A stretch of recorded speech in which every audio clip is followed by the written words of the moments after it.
Okay, perfect. Good afternoon, everyone. It is the 31st day of August 2025. My name is Adete Mary Joy. I'm your host for today's session. And today's session is brought to you by Fridaus Initiative for Academic Excellency.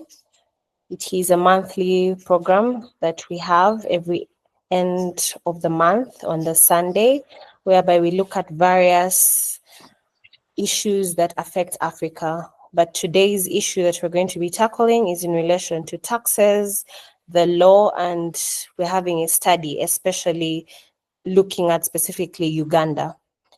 And joining us is a very elite gentleman. And this gentleman is tuning in together with me all the way from Uganda. It is afternoon this side, and I know there are people tuning in from various places, south, north, west of Africa, and we do appreciate you tuning in. Now, introducing our guest, Mr. Victor Makmot is a practicing advocate in the High Court of Uganda. His major practice areas are corporate and commercial law, company advisory, and tax policy analysis. He is also an associate researcher with Wazo Policy Institute and has published by the African Journal for Legal Studies, East African Journal of Peace and Human Rights, and International Center for Tax and Development. Mr. Makmot, you're welcome. Thank you so much. Okay, pleasure. So, discussing today's topic, we are excited to have you, and I will dive right into it. Give us just a brief on tax and the law.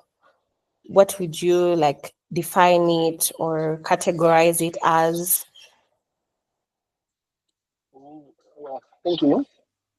Um, Maybe before we even dive into um, the standard definition that we have had for taxes for as far back as from the days of Adam Smith, the understanding is that tax is the price that we pay for. So technically, the government, we surrender our rights to the government in order to administer certain aspects of our lives that we cannot manage ourselves. Like, for example, imagine if you had to build a road for yourself. You had to build your own private road. Maybe you had to deal with your own private healthcare. You had to deal with certain aspects of your life that we call public goods. You had to install your own power grid, your own water supply system, and things like that. So the assumption is that when we contribute this money voluntarily, because when you pay tax, it's not a guarantee that you're going to get the value of what you pay for. But the assumption is that when you contribute this money towards government voluntarily, we are able to get certain government is able to use it to provide certain public goods. So that's why you find in most cases, in most countries, it is illegal not to pay taxes because the assumption is that the taxes that you pay contribute to the provision of public goods and public services. So, in a way, that's the definition that we have been made to understand that tax is the price that we pay for civilization. I like the fact that you have defined it using the word assumption. So it is not a guarantee, but the produce that is being made from the taxes is actually used to develop or the civilization and all these systems. But nonetheless, you could take us through some of the main types of taxes that are levied on Ugandan citizens under the current legal framework. Oh yeah, cool. So let's start with the very first one, which is the constitution. The constitution states that one of the main duties of the citizen is that you ought to pay taxes. So first and foremost, it is our duty as citizens to pay taxes. Number two, the constitution also gives the right to government to collect these taxes. No tax can be levied without an act of parliament. So first and foremost, they pass on that responsibility. The constitution gives government that responsibility to collect taxes from its citizens. So after that, you have a series of laws that were created that govern the administration of taxes. The very first one was the Uganda Revenue Authority Act, which was done in 1991. Basically, what it does is that it creates this institution whose entire role is to administer the tax laws of the country. That means to collect, levy, and be able to remit that tax to the central government. We don't have in Uganda, we don't have a decentralized system like in some countries, like let's say China, where they have the state taxes, then they have provincial taxes, or like in America, where you have the state and then the federal government. First, we don't have that distinction. All taxes are collected centrally by the Uganda Revenue Authority. So the other laws that come together to form what we call our tax legal framework, you have the Income Tax Act, which of course levies different types of income tax. We have personal income tax, business income tax, what we call corporate income, then tax on employment activities, what they call employment income tax, also known as pay as you earn. I think that's the common term that most people hear. Then we have it also levies rental income tax for people who have rental properties and they receive rental income. Then you also have with various withholding taxes. Withholding taxes are just final taxes in situations where maybe you're having cross-border transactions and someone, maybe a Ugandan citizen, is paying someone outside Uganda. So that act also provides for withholding provisions. We also have the Value Added Tax Act. We have the Excise Duty Act that levies excise duties on various goods and services. We also have the Gaming and Lotteries Act. In Uganda, the gaming and lottery sector is regulated and it's also taxed. And there's a particular act called the Gaming and Lotteries Tax that the act that deals with that. Then there are a couple of other acts that provide government with what we call non-tax revenue.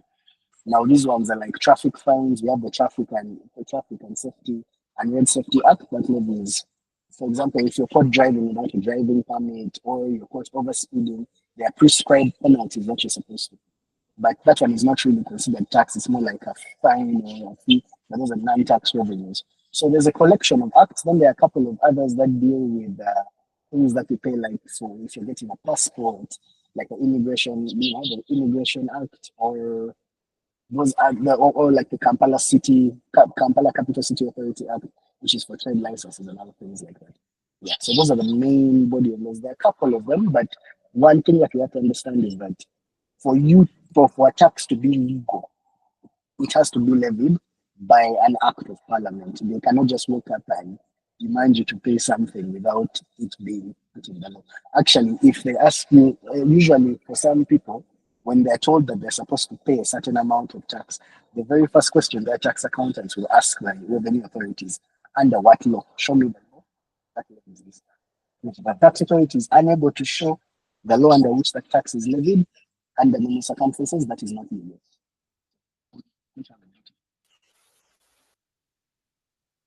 Oh, yeah.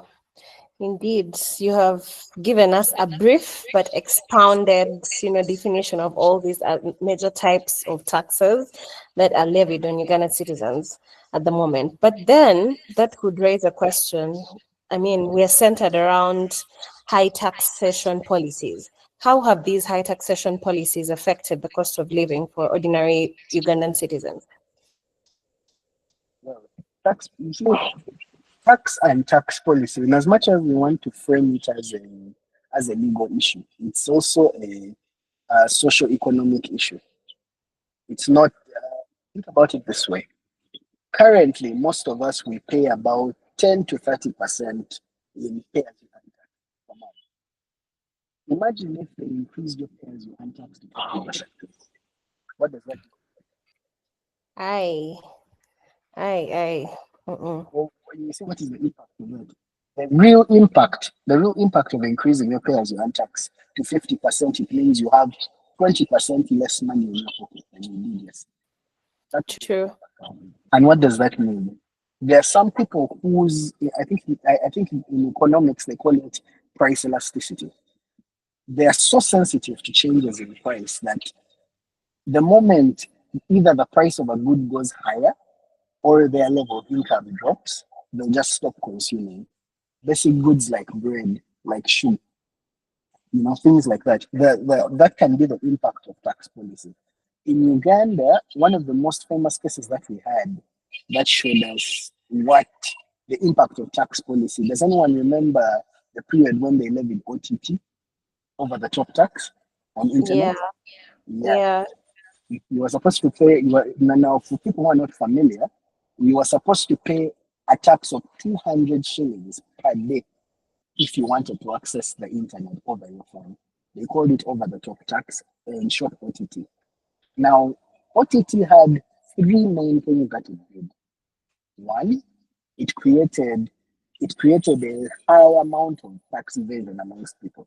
Most people started downloading VPNs in order to access the internet without paying. That was one. Number two, it created a ripple effect on other issues. One, there were questions about access to information that were raised. There were debates about whether or not, in this day and age where internet is considered a human right, it is fair for the government to make access to the internet more expensive for the average person than it already is. Because in Uganda we pay one of the highest tariffs, we pay one of the highest rates for internet connection in the world. So that was it raised the question that actually went all the way to the constitutional court to interpret whether access to internet was a constitutional right. So tax policy, in as much as we want to frame it as a pure and legal issue, it is a socio-economic issue because it affects people's well-being directly. Poor tax policy can make people poorer. Bad tax policy can make people poorer. Good tax policy can actually make people richer and make the country more attractive to investors. So it's a very fine line. Yeah, that's why in most cases, many people before they want to pass a law that actually introduces a new tax or reform the old law, the very first thing that people want to do is run a financial analysis. They want to run an analysis and see if we can simulate this and we see what would be the effect. In more developed countries, like for example China and the US, they have these statistics collected in real time on a daily basis, such that you can monitor and track the performance of tax policy in real time. Why? Because in countries like America and China, especially like in America, tax policy is a it can even go to the root of an electoral issue. Most candidates on the standing for president, their tax policy is one of the issues that has to feature in their manifesto, and it is heavily debated. Why? Because it has a direct impact on people's ability to earn a decent livelihood. So, in as much as many people want to frame it as a political as a what do you call it as a legal issue, it is not purely legal. It is actually a social economic issue because any policy, once it is implemented, it has a direct effect on how you spend and how much money you have in your pocket. If you looked at, there's a time when in Uganda they mooted the idea of adding another 100 shilling excise duty. 100 shillings is like the equivalent of 0.3 of a dollar. But they mooted the idea of adding just 100 shillings as excise duty on fuel. It almost brought the whole economy to a standstill. And what happened? A very funny thing. In anticipation of that, it hadn't even been passed yet. It was just mooted. In anticipation of that, there was almost a 20% increase in the price of goods across the board in the country. In anticipation of that, very strange, but that oh, that is the effect. That is the yeah, effect. very strange. Like Mm, some of these people have no idea, like the math that actually goes on behind the scenes and how much it affects their day-to-day living. Like they just yes. have the top-notch information about what's going on, and they're like, okay, take it down a little bit and get involved to how this actually affects you. Put one plus one and see the effect, and you're like, oh yeah, it's actually strange, as you called it. Yes, yes, it really is. So those are some of the ways it can affect people's life. It's poor tax policy can actually have a ripple effect. Like for example, in that particular case, you see how it wasn't even the law hadn't even yet been passed, but just the assumption of it was already having an effect in the market where prices of goods were going higher. You see, eh? So I really think it's one of those things that whenever government is considering it, they have to look at it with utmost care. Utmost care. In Kenya recently, when they were protesting the finance bill. You can imagine that was a tax bill purely. The full finance bill. That was a tax bill. It was a tax issue. But you see what it devolved into, because it touches it touches the money in people's pocket. It touches people's ability to live decent lives. Poor tax policy will ultimately make people poor. Good tax policy has the potential to make not only the country but its citizens richer. Oh, wow, indeed. And also, if the policies are being, implemented in the right way, because Uganda is also well known for having very good policies. Like they will wake up, they'll enact something, they will try to. You even look at very many laws all over Africa and all over the world, and you're like, oh, Uganda has it in the pocket. But how is the implementation? It's another story Yes. altogether. Like it's different. You're like, okay, wait, the written is not actually the practical. But nonetheless, I mean, one would be like, okay, we have talked about how this affects the low income earners, the high income earners, because one, we have talked about its relationship to poverty, but what would be its relationship to the high income earners? What would a person, for example, how would this affect a person like Sudir, for example, these well known tycoons in Uganda, or even those who are doing, I don't know, import and export? And we don't know so many people who are high income earners. How would this affect them? Ah, that's actually an interesting perspective. I think the simple answer, how would tax policy affect someone like Subir if, for example, they increase the amount of maybe employment income tax instead of 30%, we're now at 40%, or if they increase the amount of, let's say, corporate income tax. Corporate income tax right now for a company is at 30%. If they increased it to maybe 40 or 50, it just automatically in his pocket. Uh, most of the very wealthy people, they look at taxes. Tax is more or less a function of profit. But so what happens in such a scenario is that the more tax you pay, the less the profit. The less the more tax you pay, the less the profit. The less tax you pay, the more the profit. So that's usually it's an inverse relationship. So they're actually more concerned than the average person. For someone who's earning maybe a salary, like myself, yourself, we're looking at it from the context of, okay, if they increase, how much more money would they be taking from you? You might find it's an extra maybe 10, 20, $30. Painful, but when you look at it objectively, it might not be that much. You might just have to reorganize your life a little bit. But you imagine a situation where someone is doing a housing project. There was a famous case for a developer, a company called Chestnut Properties. They were developing a big mall in Uganda, and they were supposed to receive sort of a credit for VAT. Now, usually how VAT works is that there's the input, the amount of VAT you're supposed to that you pay for the goods you receive, then you pass it down the line to the final consumer who also pays the other one. So there's an output system. So if the output is more than the input, you're supposed to give the balance of the output. But on the side of input, if you have more input than output, then government owes you a refund because ultimately it's supposed to be passed on to the final consumer. So for Chestnut Properties, they went and they actually did their calculation and realized that, hey, I actually have a credit. I'm supposed to go and get money from the tax. They have a lot more input than I have output. When they got there, they told them that no, you're not in the you're a developer. Your business is not you're not entitled to that refund of input VAT.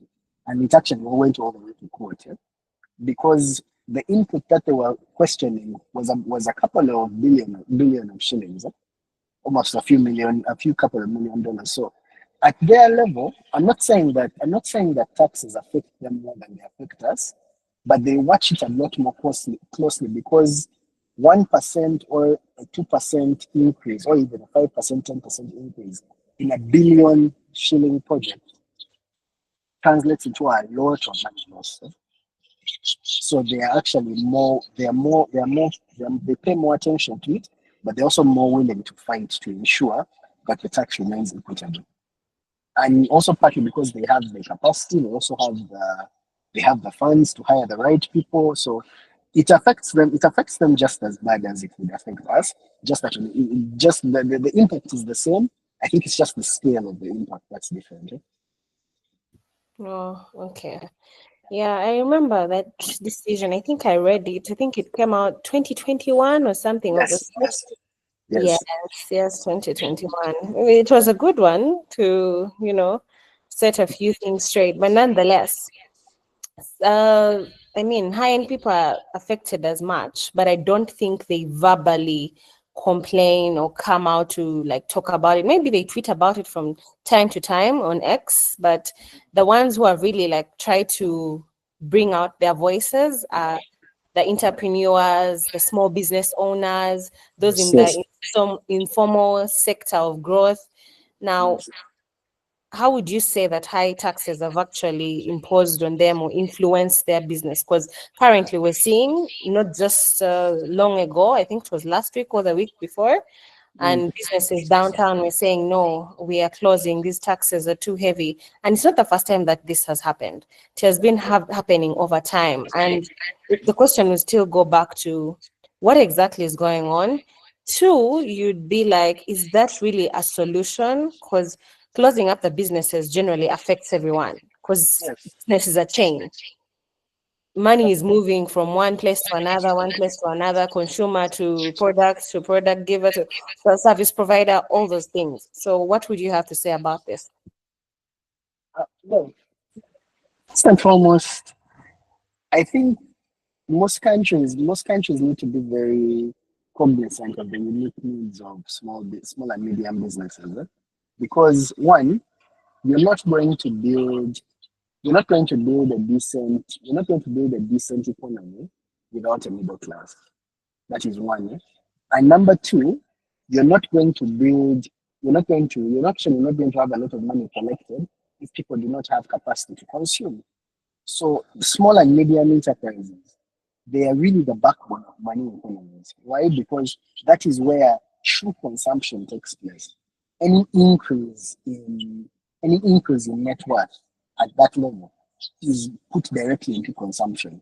Let me give you an example. You notice how when we're younger, when you're young, you leave school, you start working, the very first thing you want to do is buy a car. The excitement. Yeah, the excitement. But think about it this way. You used to spend about 2,000 or 3,000 shillings per day on transport, Ugandan shillings for context, about $1 or $2 in transport every day. Buying the car means you're going to first and foremost buy the car, the cash for buying the car, or you're going to import it. Number two, you're going to add fuel. You're going to buy fuel every day, which is more expensive. You see how your increase in net worth at that level means you're consuming a lot more and paying a lot more tax. True, true. Yes. So most small and medium enterprises, that is exactly how they operate. As the company grows and hires more people, it has a higher wage bill, so it means it's going to pay more pay as you earn. If it's a manufacturing plant, more raw materials, you're importing more. You have to get machinery. You're doing so many things. So the growth also results into more taxes. So having tax regimes that are not conscious or that are not cognizant of that relationship between growth and consumption, especially at small and medium enterprise level. When you stifle them, you're actually doing yourself a disservice. Because think about it.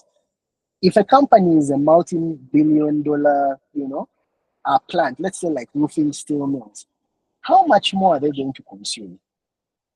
They have literally grown to the level that they are probably the biggest in Uganda.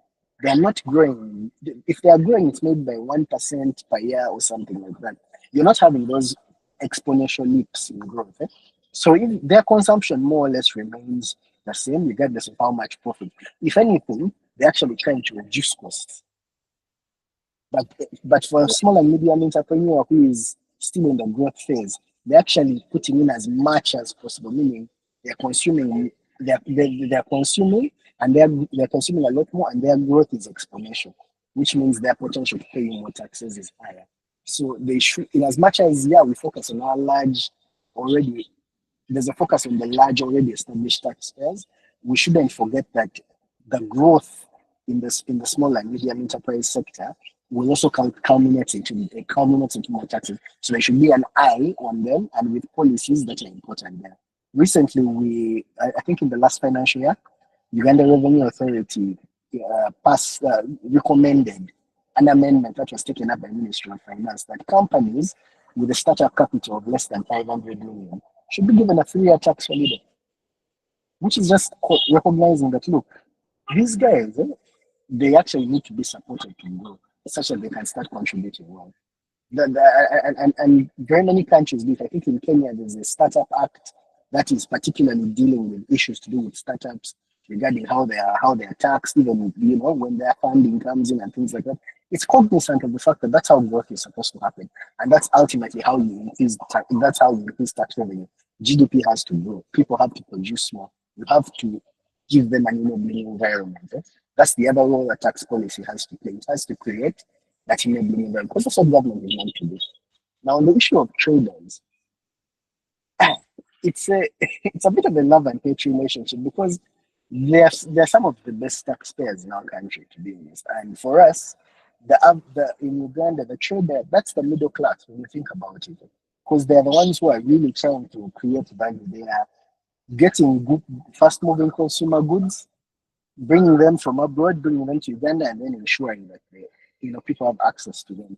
The problem usually is the issue of at importation, because that was their main argument that the taxes are really high, and they change and the rules and the fees regarding the importation of certain particular goods, like for example, clothes.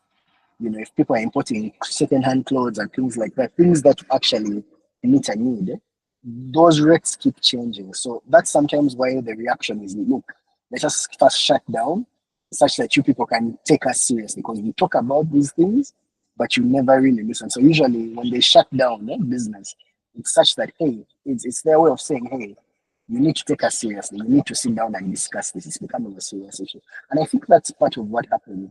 Do I agree with the mechanism? No. But again, like I mentioned at the beginning, tax policy is not just a legal issue, it's a socio-economic issue because it affects people's well-being.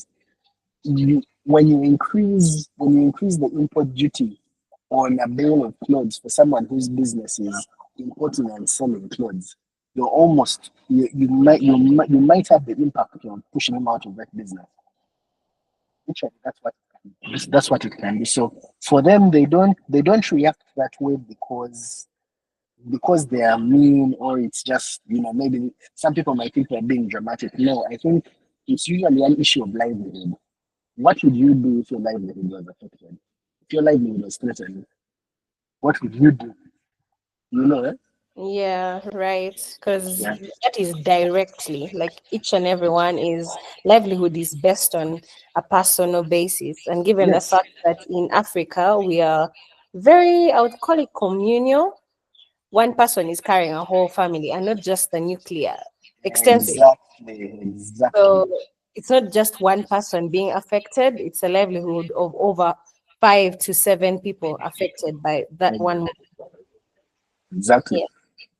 But now that drives me. Like you mentioned something about us like getting done with school and getting either into getting a job and that. How, like, what role has these high taxes actually played in job creation? Or you talk about discourage, I would say discouraging the job creation and also the foreign investment, because you hinted there's going to be import, export, and all that. There's so Mm. many people coming in, and how has this affected them? Well, okay, let's break that into two. The very first one would be what would be the impact of high taxes regarding job creation? Honestly, again, the short answer is that if companies do not, especially multinational, they do not feel like your country offers a favorable environment to do business, chances are high they're going to relocate. Because multinational enterprises, they don't operate like, in as much as people like to think that they're separate companies. Like, yeah, they're related, but they work independently. Like how you might have a family, there are six brothers, but each brother does something different. The multinational enterprises work more like the human body. You can have your eyes, your ears, your nose, they're all doing different things, but ultimately they work towards a common goal of getting you to one place. When you hear, you see, your brain interprets, and then you're able to react. Yeah, there's a So connection. there's a connection. So it's the same thing with multinational companies. They they work as an organism, and the function of that organism is to generate profit, or how people like saying increase shareholder value. I find that a very silly phrase. Yeah, one way to put it. One way to put it, but that's what multinational enterprises focus on. They operate in different countries, but they're like one body with one solid aim to increase profit. So if one particular part of the profit, or one particular part of the business is not generating profit because it's in a country that, maybe the taxes are just too high, it doesn't make sense for it to operate there, it just moves, closes down and moves. Uganda, we have had a couple of those. We had, I think there was a telecom company called Orange. Orange left. I think there was another South African company called Shoprite. Shoprite closed down. Game stores. So, and ultimately, whenever those companies close down, that's employment lost.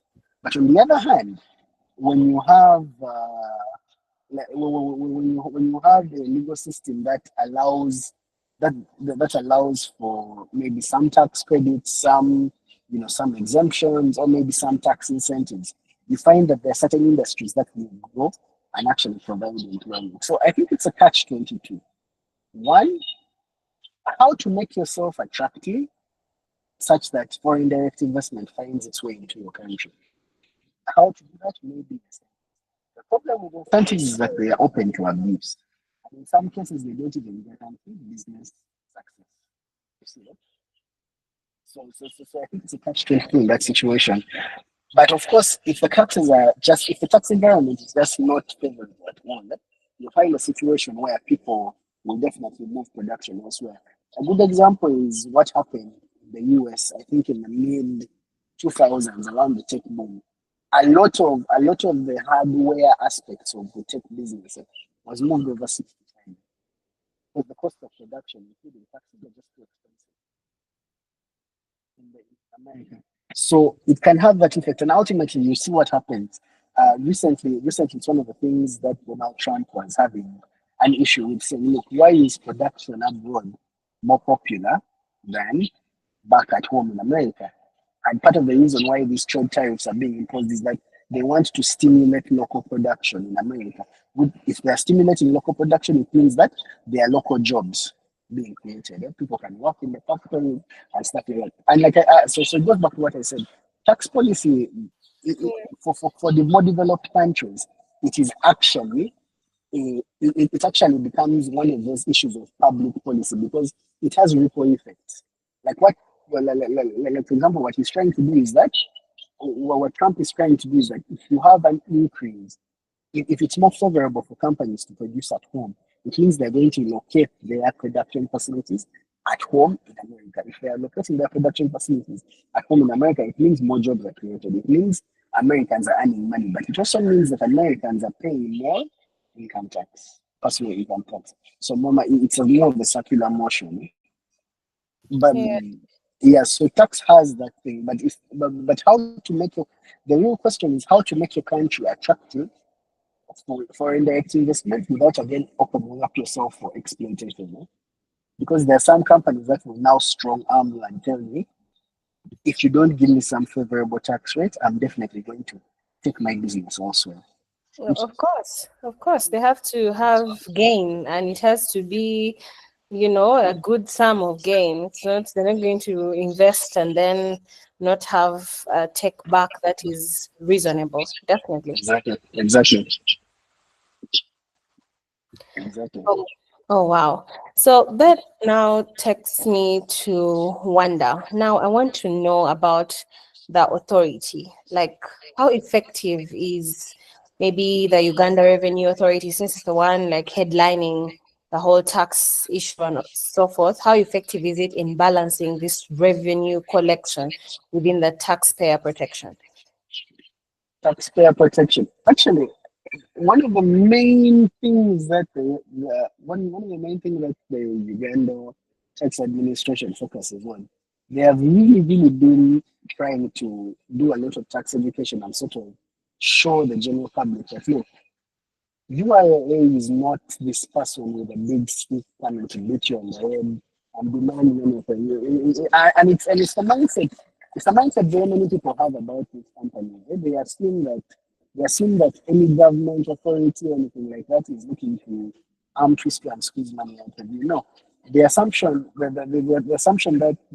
is sometimes erroneous, but I don't blame them because so many people consider that taxes as a very scary topic. The idea that someone is going to come and just take money from you is not, it's not palatable. But they have really done a very good job of rebranding themselves as a service-based organization, showing that the taxpayers are important stakeholders, they are partners, and that the revenue authority more or less cannot exist without its partners, the taxpayers. Because the revenue authority is here to offer you a service, but if you people are not consuming the service, basically there's no work they're doing. Eh? So that rebrand is there. There's been a deep investment in taxpayer education. Taxpayer education is one of the most forefront things that they're doing. You must, in order for you to be well protected as a taxpayer, you must be knowledgeable. So one of the main things they're investing in is ensuring that every taxpayer is knowledgeable about what their duties are, but what their rights are. It's not enough to know what you ought to do. You should also know what you're entitled to, and they have been taught how to. And a lot of what they are putting out there is saying that look, this is the standard of service that you should expect whenever you go to a Uganda Revenue Authority office. You should demand a certain quality of service, and if you're not receiving that quality of service, let us know. Let them know. You have to tell them because the assumption that you're not consuming the service is wrong. The other thing I think that is a big improvement is in the matter of dispute resolution. Because back in the day, actually, the world over, what happens with tax disputes? The principle usually is pay now, argue later. So usually what happens is before you go take the matter to court or anything like that, you must deposit a percentage of the taxes that are in dispute. In 30%. America, yeah, at least 30%. Mhm. Right now, before you even get to that point, there's a whole division that has been created in the URA that provides for alternative dispute resolution. So before you ever get to that point, we can actually organize for you to have a mediation or a negotiation with the tax authority. At your level, no money paid for, you simply apply, they book a particular date, they invite you, you come, and you actually review your tax together with the tax authority. If there are any errors, they are reconciled, and then you pay. And then if you finally agree on the amount and you're both comfortable with it, you pay that amount, and the matter is closed. You no longer have to risk going to court, paying the 30% before you can get a right for a hearing. The authority has really moved towards the side of being customer centric and looking for really a way of trying to get a win-win situation for everyone, really, where yes, you pay your taxes, but you also want to, but I think their understanding is that it should also be easy and seamless for you. It's not enough for us to demand that you pay, but URA must also make sure that it is convenient, it is easy, you understand what you're paying, you understand why you're paying that particular amount, and if you have any dispute about the amount, you have the opportunity to have this matter resolved quickly and at low cost. So I think for me that has really been a big win because it's a lot.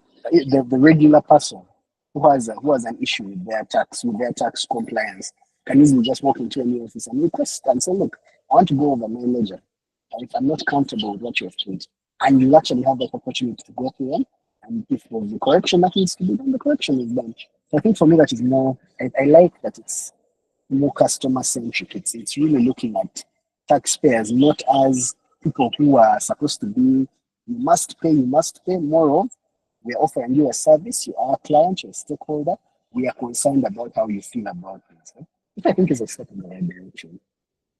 Yeah, it's being a little considerate. But I'd say, yeah, there's still loopholes. I know in every system it cannot be 100% perfect. There are so many things that, and as you said, there's a level of the customer needs to know, like they need to be awareness. Mm, And you're asking yourself, how best is the sensitization? Like, does a layman in maybe Chukubo down there know his rights? Does he know that he can actually come to URA and do a mediation session? Does he actually understand what the system is? Or he's just going to wake up and start rioting about the whole system and taxes because all he understands is money is getting out of my pocket and I'm not making the profits that I'm supposed to be making. mm, So how does this exactly benefit me? But nonetheless, mm. before we get into like remedying or what legal recourses that are available to the citizens who are being overburdened by the taxes in Uganda, I would say what policy or legal frames could Uganda adopt to strike maybe a balance between the government revenue generation and the citizens' economic well-being?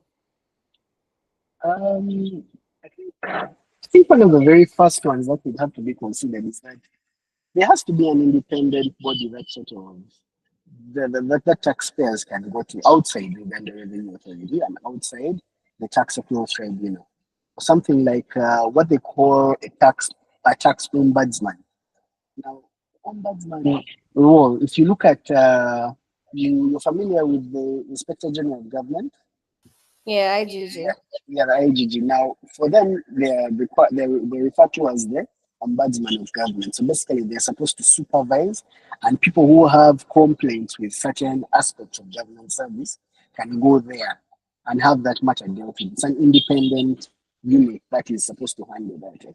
So in some cases, in some countries, that has been how they harmonize that issue where in case there are tax policies or enforcement measures or administration issues that people feel they cannot communicate directly to the tax authority, they can go through the ombudsman. So I think the creation of that office would be a very good one.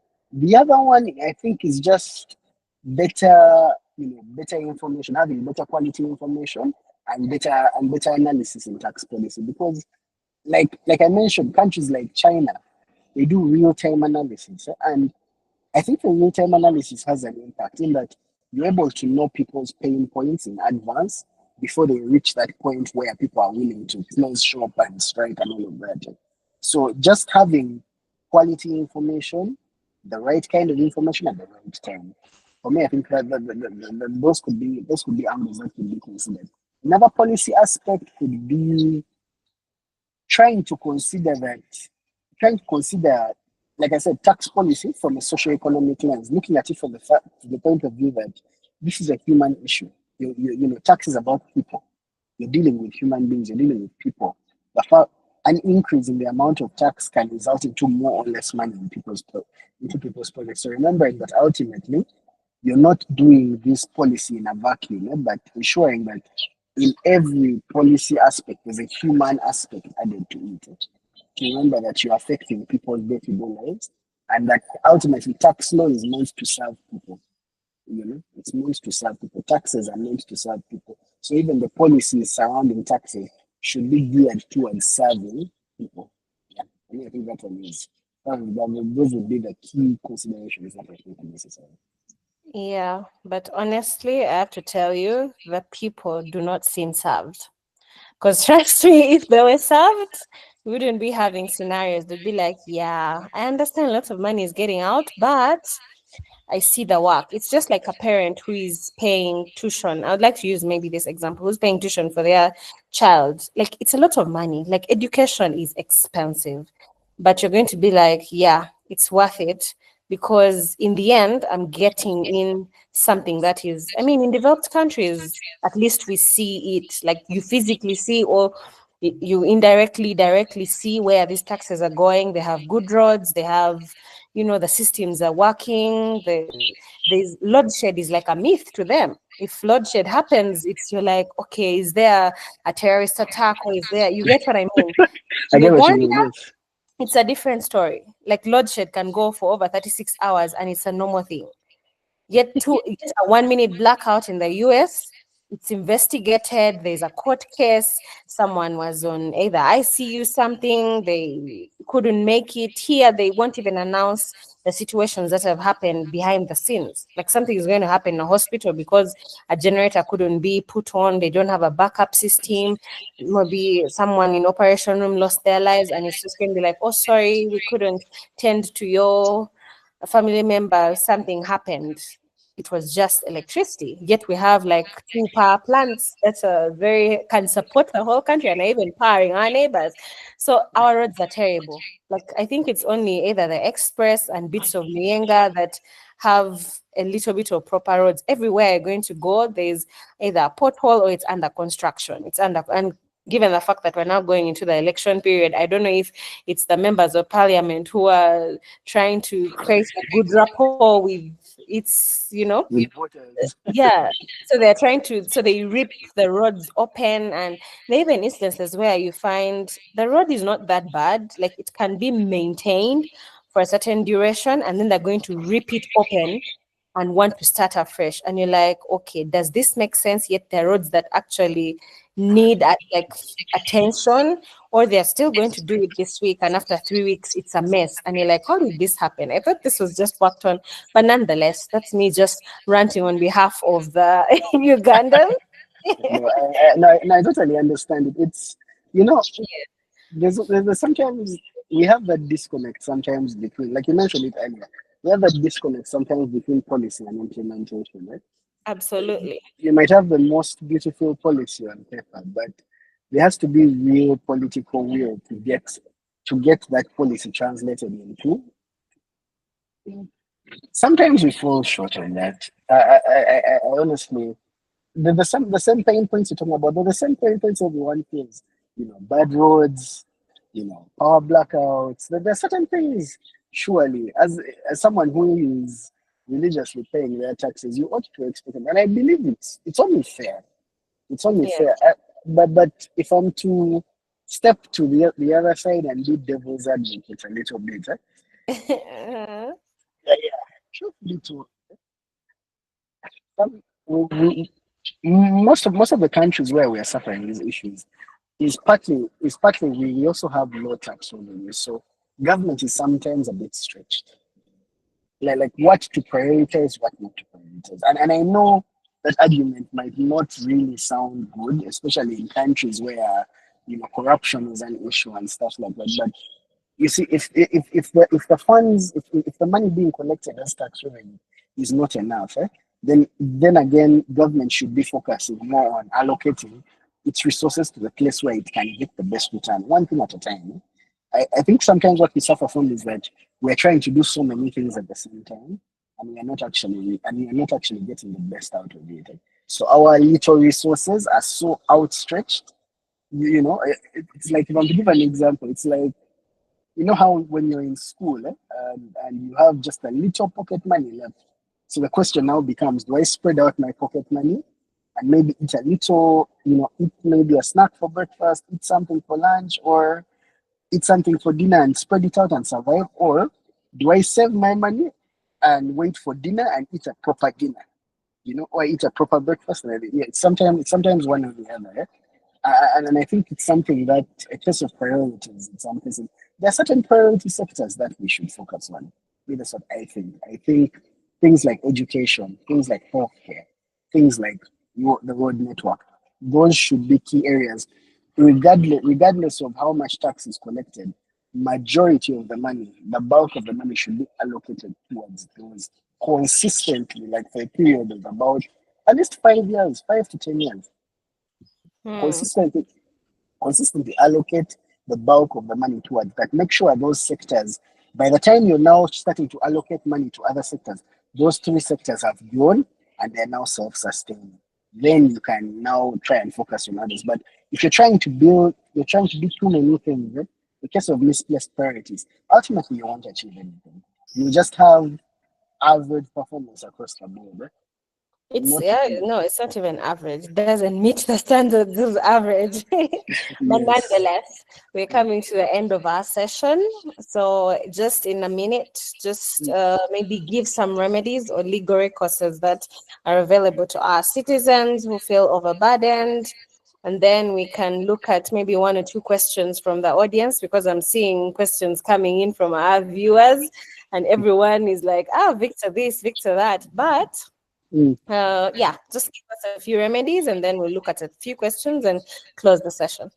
Okay. So the very first thing is that once you get a tax assessment that you dispute, according to the tax procedure code act, what happens is the very first step you have to take is you have to put in an objection.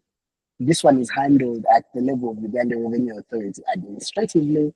So you put in an objection and say, look, I object to this tax assessment on the basis of this reason, and then you provide the necessary evidence. Now, what happens is that I'm meeting when you provide the additional evidence, they'll review it within 90 days and get back to you with the response. Either they will accept your objection and adjust the assessment, or they'll reject your objection and uphold the assessment. That is step one. Now, at the point where the objection has been rejected, you have another course of action. You can go and apply for alternative dispute resolution, which is within 7 days of receiving that objection decision. Now you apply for alternative dispute resolution through the Office of the Commissioner Legal Services, and then they'll schedule you on a particular date. You'll be asked to show up at that meeting with the necessary documents. They'll send an official invitation, and then you'll be told to come with all the documents supporting your case. At that point in time, you're met by representatives from the domestic tax department, and the meeting is chaired by the legal department. So basically, you do some sort of reconciliation. If at that point the matter is resolved, you can either pay or the assessment is set aside and then you pay the correct amount. If at that point there is no argument, you can now take it a step further and go to the tax appeals tribunal. At the tax appeals tribunal, you're allowed to take any case regarding you're allowed to take any case regarding an objection of the amount of money that you have been assessed in a tax dispute. However, due to the principle of pay now, argue later, you'll be required to pay at least 30% of the tax due before you can before the hearing takes place.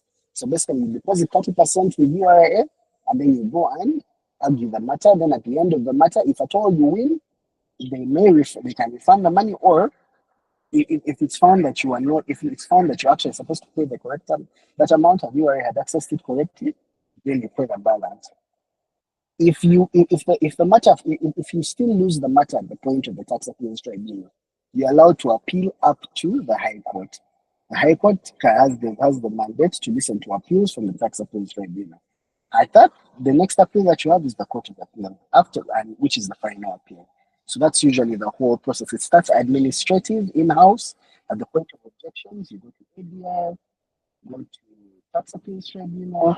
You can appeal from tax appeals tribunal to the High Court, then to the Court. Wow, interesting. So I think we have come to the end of this session.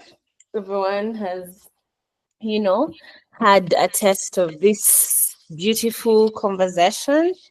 And then that takes me now to giving the final remarks. But before I invite the director of the company, I would like to ask a few questions. Let me just see. We have, okay, I'll just take these two. And the rest of the questions can either be emailed to Mr. Mahmoud and he can give feedback and we give feedback to you. So there is one who says, thank you, Mr. Mahmoud, for your explanation. My question is, why would the government give tax breaks to foreigners but not Ugandans? Just in 30 seconds. I don't think that's not true. There are tax breaks, but I think by tax breaks what they mean are tax incentives, basically to incentivize investment in the country. if you look at Section 21AA of the Income Tax Act, that provides for the bulk of the incentives that are given, you find that incentives are given across the board to both nationals and foreigners. And the threshold, I think for foreigners, it is about you have to invest at least £1 million in order to qualify for those incentives. For Ugandan citizens, it's $150,000.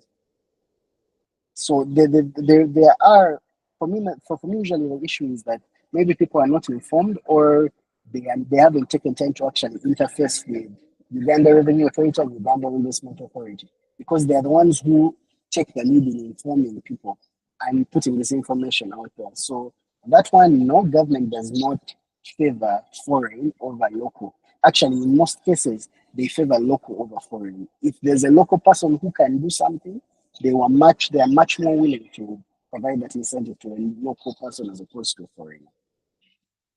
Okay, I hope our viewers have got the answer to their questions. And okay, the last one I'll take is why can't the government reduce MPs' salaries instead of putting taxes on the citizens? Ah, you see, that one is a bit out of our scope. Uh, because honestly, MPs are the ones who are allowed, they are the legislators, and the legislators are the ones who create the law. So Yeah. for me, I think there's a bit of my personal opinion, I think there's a conflict of interest because you cannot allow people to determine their salaries. No one will pay themselves badly. Most definitely. Like Yeah, who but that? but I fully agree with you that it is a policy issue. You cannot have a situation where the highest earning people in your country are politicians. Because what signal are you sending out to the young population? That the only way to make money is not to engage in production, but to go into politics. It just Politics. sends the wrong message, in my opinion. So Very yes, wrong. I think it is a policy issue that needs to be done. The problem is that the people who are supposed to do that are the same people who are legislating to pay themselves. So I think there's a conflict there that we need to resolve it. Yeah, indeed. Okay, thank you everyone for tuning in, most especially our guest speaker, Mr. Mark Mott. We're happy to have you, and I will yield the floor to the director of Fridaus Initiative for Academic Excellency to give you a proper vote of thanks, and then we can close this session. Mr. Abdukarim, you're welcome. Thank you so much, Adeke, and to Mr. Makmot, thank you so much for your time. Before I give the vote of thanks, I just want to say that every government in Africa should note that what took them to power is the people's mandate. And but based on the social contract principle, the power is given to them so that they can do for people what they cannot do for themselves. And part of these things is to provide basic amenities, water, electricity, good roads, healthcare, education. And these are things that we are not finding easily, especially in Africa. Similarly, the citizens also note that governments need resources to actualize some of these dreams. And especially for Uganda, that is not in the good book of international community in terms of funding again or donation. Uganda needs to look inward to generate resources internally, and the leadership need to be very creative. It's not only tax; yes, you give tax break to people, and but citizens must also understand that government needs to do some of these things and. Uh, need resources, but we now need to balance these two. And that's what Mr. Bakmut has assisted us to do in the last 1 hour. There should be some level of sacrifice from the leadership.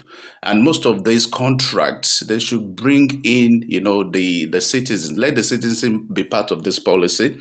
Let them take responsibility, carry them along, let them understand the reason why you need this money and use the resources for the purpose, not that you collect us from people and then lawmakers or MPs begin to share the money. It's not going to fly that way, and that's why this topic is very important. So, Mr. Markmore, thank you so much for your time. Thank you so much for your research. Thank you so much for bringing your expertise, experience, and exposure into this topic. And I'm sure the all the stakeholders in this industry, the tax business and the good governance industry, must have learned one or two things. So, on behalf of the board of directors of Readers Initiative for Academic Excellence, we are saying a very big thank you to you for your time, for your research, for sharing your thoughts with us and with the viewers. And you can see from the questions being asked, people are disturbed. People wanted to do a lot of things, but when you realize that you're going to pay this much tax on everything that you purchase, you get discouraged. So thank you so much for sharing your thoughts with us. And to the host, thank you, John Mary. Thank you so much for bringing this wonderful guest to share his experience with us. Thank you for always keeping your monthly program or show. We can't afford to miss it. So every month we look forward to those programs. So Adeke Mary, thank you so much. On behalf of the board, once again, we want to thank you and thank your your guest, and we hope that in subsequent editions, if we invite him, he's also going to oblige us with his presence. So once again, thank you and have a lovely weekend. Thank you, sir. It's been a pleasure. Thank you very much, Mr. Abdul Karim. At this juncture, I'd just like to notify our viewers that we are on social media platforms. We conduct this program every last Sunday of every month. So, the last Sunday of every month, reserve it specifically for an FIAE one-on-one session, because we bring to you incredible topics that actually affect your lives directly. We're trying to create a channel for awareness, because how would some people do not know about half the things we have talked about today with Mr. Mahmoud. But because of this session, you have got an opportunity to sensitize yourself and get this piece of information free of charge. So on our social media platforms, we had Fridaus Initiative for Academic Excellency, that's on LinkedIn and YouTube. And of course, for our Instagram, we had FIR Initiative. Our official website is fridauscenter.org. So don't forget to tune in and mark your calendar for next month's last Sunday. Thank you everyone for viewing. Have a lovely week. Cheers.